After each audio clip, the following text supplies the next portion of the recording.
اعوذ باللہ من الشیطان الرجیم بسم اللہ الرحمن الرحیم لقد کفر الذین قالوا ان اللہ هو المسیح ابن مریم وقال المسیح یا بنی اسرائیل اعبدوا اللہ ربی وربکم انہ من یشرک باللہ فقد حرم اللہ علیہ الجنہ وَمَأْوَاهُ النَّارُ وَمَا لِلظَّالِمِينَ مِنْ أَنصَارٍ لَقَدْ كَفَرَ الَّذِينَ قَالُوا إِنَّ اللَّهَ ثَالِثُ ثَلَاثَةٍ وَمَا مِنْ إِلَٰهٍ إِلَّا إِلَٰهٌ وَاحِدٌ وَإِن لَّمْ يَنْتَهُوا عَمَّا يَقُولُونَ لَيَمَسَّنَّ الَّذِينَ كَفَرُوا مِنْهُمْ عَذَابٌ أَلِيمٌ افلا يتوبون الى الله ويستغفرونه والله غفور رحيم ما المسيح ابن مريم الا رسول قد خلت من قبله الرسل وامه صديقة كانا يأكلان الطعام انظر كيف نبين لهم الآيات ثم انظر أن يؤفكون۔ یقیناً کفر کیا ان لوگوں نے جنہوں نے کہا بے شک اللہ تو وہی مسیح ابن مریم ہے، اور مسیح نے کہا اے بنی اسرائیل تم اللہ کی عبادت کرو جو میرا اور تمہارا رب ہے، بے شک جو اللہ کے ساتھ شرک کرتا ہے تو یقیناً اللہ نے اس پر جنت حرام کر دی ہے اور اس کا ٹھکانہ دوزخ ہے اور ظالموں کا کوئی مددگار نہیں۔ یقیناً کافر ہوئے وہ لوگ جنہوں نے کہا بے شک اللہ تین میں سے تیسرا ہے اور کوئی معبود نہیں سوائے ایک معبود کے، اور وہ جو کچھ کہتے ہیں اگر اس سے باز نہ آئے تو ان میں سے جن لوگوں نے کفر کیا انہیں ضرور دردناک عذاب ملے گا۔ پھر کیا وہ اللہ کے سامنے توبہ نہیں کرتے اور اس سے بخشش نہیں مانگتے، اور اللہ بہت بخشنے والا اور نہایت رحم کرنے والا ہے۔ مسیح ابن مریم نہیں ہے مگر ایک رسول ہی، بلا شبہ ان سے پہلے بہت سے رسول گزر چکے ہیں، اور ان کی ماں صدیقہ نہایت راست باز تھی، وہ دونوں کھانا کھاتے تھے۔ دیکھیں ہم ان کے لیے کیسی کیسی نشانیاں بیان کرتے ہیں، پھر دیکھیں وہ کدھر الٹے پھیرے جاتے ہیں۔ اللہ تعالیٰ نے عیسائیوں کے ان فرقوں ملکیہ، یعقوبیہ اور نستوریہ کو کافر قرار دیا ہے، جنہوں نے یہ کہا تھا کہ مسیح اللہ ہے، حالانکہ اللہ کی ذات پاک ان کی اس بات سے بہت بلند و بالا اور رفع و اعلیٰ ہے۔ حضرت مسیح علیہ السلام نے تو خود بھی ان سے فرمایا تھا کہ وہ اللہ کے بندے اور اس کے رسول ہیں۔ پنگوڑے میں انہوں نے سب سے پہلے جو بات کی تھی وہ یہی تھی۔ سورہ مریم میں فرمایا بے شک میں اللہ کا بندہ ہوں۔ آپ نے یہ نہیں فرمایا تھا کہ میں اللہ یا اللہ کا بیٹا ہوں، بلکہ فرمایا سورہ مریم میں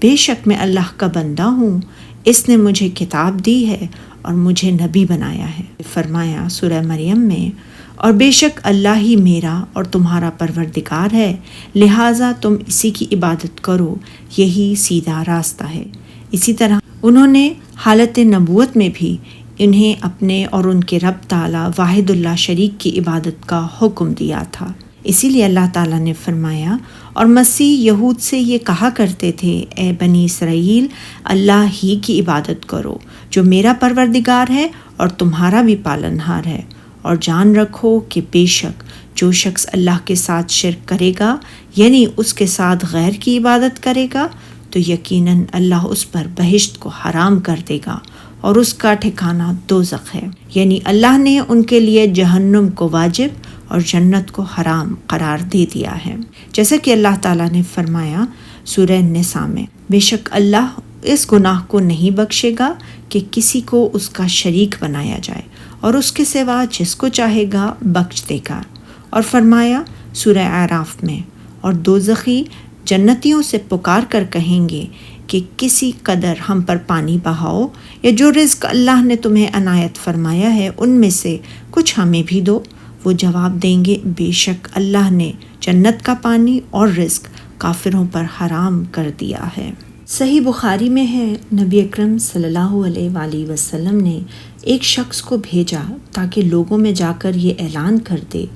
جنت میں صرف مسلمان انسان ہی داخل ہو سکے گا۔ اسی لیے اللہ تعالیٰ نے حضرت مسیح علیہ السلام کے بارے میں فرمایا ہے کہ انہوں نے بنی اسرائیل سے کہا تھا، بے شک جو شخص اللہ کے ساتھ شرک کرے گا تو یقیناً اللہ اس پر جنت کو حرام کر دے گا اور اس کا ٹھکانہ دوزخ ہے اور ظالموں کا کوئی مددگار نہیں، یعنی اللہ تعالیٰ کے ہاں اس کا کوئی حامی و ناصر نہ ہوگا اور نہ اس کے عذاب سے اسے کوئی بچا سکے گا۔ ارشاد الہی، البتہ تحقیق وہ لوگ بھی کافر ہیں جو اس بات کے قائل ہیں کہ بے شک اللہ تین میں سے تیسرا ہے۔ یہ آیت بطور خاص عیسائیوں کے بارے میں نازل ہوئی، جیسا کہ امام مجاہد اور کئی ائمہ نے فرمایا، یہ آیت اس لیے نازل ہوئی کہ انہوں نے حضرت مسیح اور ان کی والدہ کو الہ بنا دیا۔ یہ آیت ایسے ہے جیسے اس سورت کے آخر میں فرمایا، سورہ مائدہ میں، اور اس وقت کو بھی یاد رکھو جب اللہ فرمائے گا، اے عیسیٰ ابن مریم، کیا تم نے لوگوں سے کہا تھا کہ اللہ کے سوا مجھے اور میری والدہ کو دو معبود بنا لو؟ وہ کہیں گے کہ تو پاک ہے۔ اللہ تعالیٰ نے فرمایا ہے، حالانکہ اس معبود یکتا کے سوا کوئی عبادت کے لائق نہیں، کیونکہ متعدد معبود نہیں بلکہ وہ واحد اللہ شریک ہی تمام کائنات اور ساری موجودات کا معبود ہے۔ پھر اللہ تعالیٰ نے سرزنش کرتے ہوئے فرمایا، اور اگر یہ لوگ ایسے اقوال و عقائد سے باز نہیں آئیں گے اور اس کذب و افتراء کو ترک نہیں کریں گے تو ان میں سے جن لوگوں نے کفر کیا انہیں ضرور دردناک عذاب ہوگا، آخرت میں انہیں توق اور زنجیریں پہنا کر جہنم رسید کر دیا جائے گا۔ پھر اللہ تعالیٰ نے فرمایا ہے، تو یہ کیوں اللہ کے سامنے توبہ نہیں کرتے اور اس سے بخشش نہیں مانگتے؟ اور اللہ تو بخشنے والا مہربان ہے۔ یہ اللہ تعالیٰ کے اپنے مخلوق کے ساتھ جود و کرم اور لطف و رحمت کی انتہا ہے کہ اس عظیم گناہ اور کذب و افتراء کے باوجود توبہ و استغفار کی دعوت دے رہا ہے، اور جو شخص صدق دل سے اللہ تعالیٰ کی بارگاہ اقدس میں توبہ کر لے تو اللہ تعالیٰ اسے معاف فرما دیتا ہے۔ ارشاد باری تعالیٰ ہے، مسیح ابن مریم تو صرف اللہ کے پیغمبر تھے،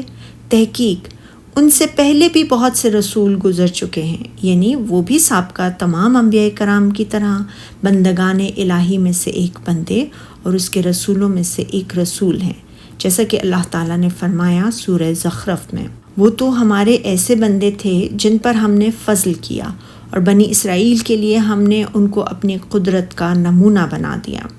اور ان کی والدہ صدیقہ سچی فرمانبردار تھیں، یعنی اللہ کے ساتھ ایمان لانے والی اور اس کی تصدیق کرنے والی تھیں، اور یہ ان کے مقامات میں سب سے اعلیٰ مقام ہے، اور یہ اس بات کی دلیل بھی ہے کہ حضرت مریم علیہ السلام کو نبوت نہیں ملی تھی۔ ارشاد الہی، دونوں انسان تھے اور کھانا کھاتے تھے، یعنی وہ دونوں کھانا بھی کھاتے تھے اس لیے کہ وہ دونوں بھی دیگر تمام انسانوں کی طرح انسان ہی تھے،